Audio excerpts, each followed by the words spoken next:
Imagine this.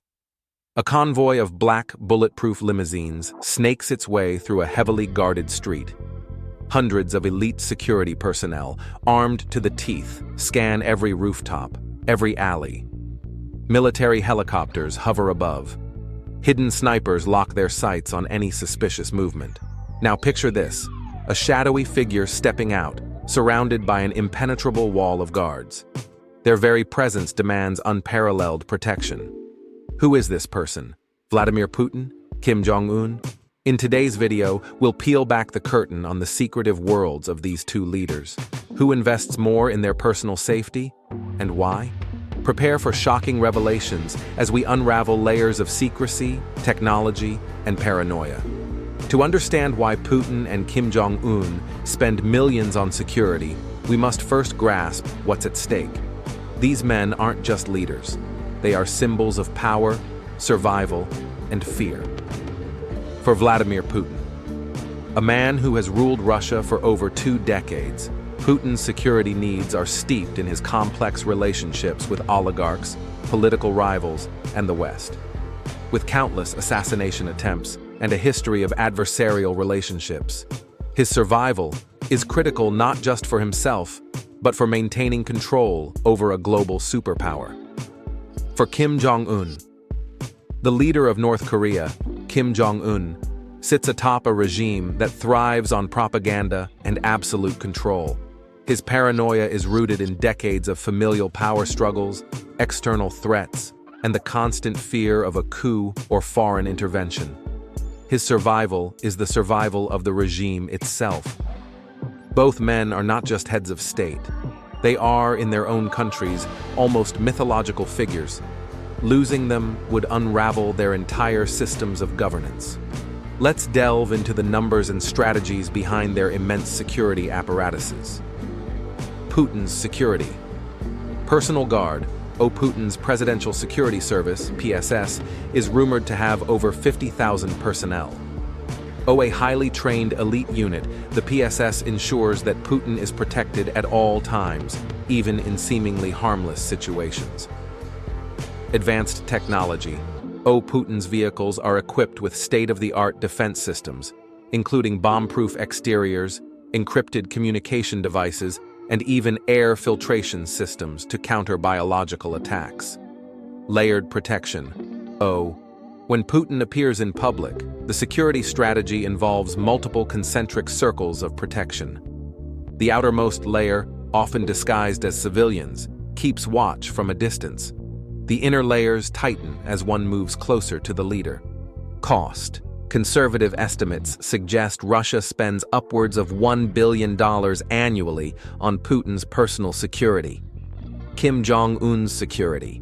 Loyal bodyguards. The Supreme Leader's close protection unit, the Central Party Office Number 6, consists of approximately 100,000 personnel. They're not just trained for combat, but are vetted for absolute loyalty. Unpredictable travel. Kim Jong-un's travel routes are kept highly secretive. He often uses decoys and changes plans last minute to avoid potential threats. Personal decoys. It's believed that Kim employs body doubles to confuse potential assassins. These doubles undergo surgery to resemble him precisely. Cost. While North Korea's economy is strained, experts believe Kim allocates over $500 million annually for his personal security alone.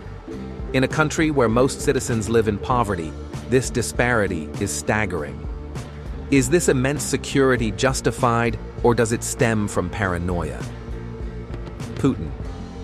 Historical examples, such as the poisoning of Alexander Litvinenko and the attempted assassination of Alexei Navalny, show that Russia's political landscape is treacherous. For Putin, threats come from internal opposition, foreign adversaries, and even disgruntled allies. In 2012, leaked reports suggested that Putin had an entire division monitoring his meals to prevent poisoning. Every detail of his day is controlled to eliminate risk. Kim Jong-un. Kim's paranoia is almost legendary. His father, Kim Jong-il, instilled a deep fear of betrayal within him. Stories of high-ranking officials being executed for minor infractions highlight the regime's instability. The use of decoys and secret tunnels suggests that Kim fears not only foreign forces, but his inner circle. Let's compare the two approaches side by side. Public appearances. Putin often projects confidence by attending large events with visible security. This showcases control. Kim rarely makes public appearances without staging every detail. This reflects his need for absolute secrecy. Travel. Putin relies on a fleet of heavily fortified vehicles and private jets.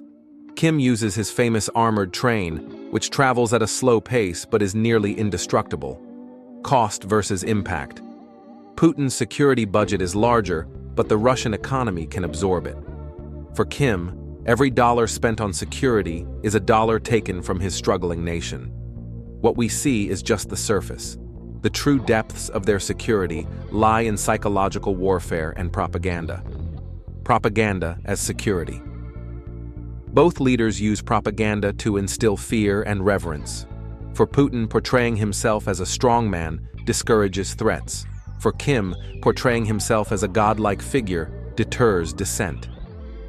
Digital security. Cybersecurity is a growing concern.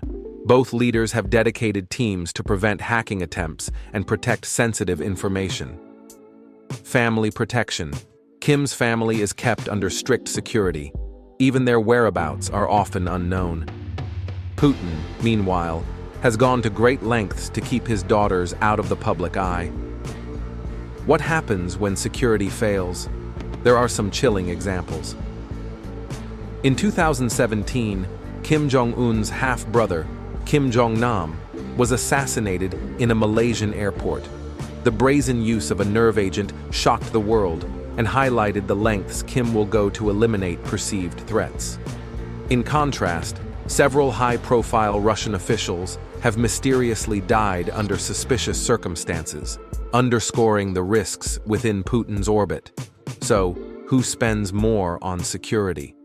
While Putin's budget might edge out Kim's, the real answer lies in understanding the stakes.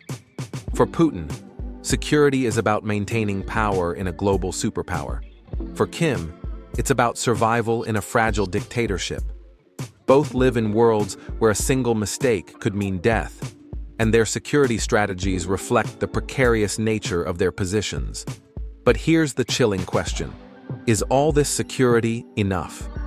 In a world of shifting loyalties, advanced technology, and growing discontent, even the most protected leaders are never truly safe.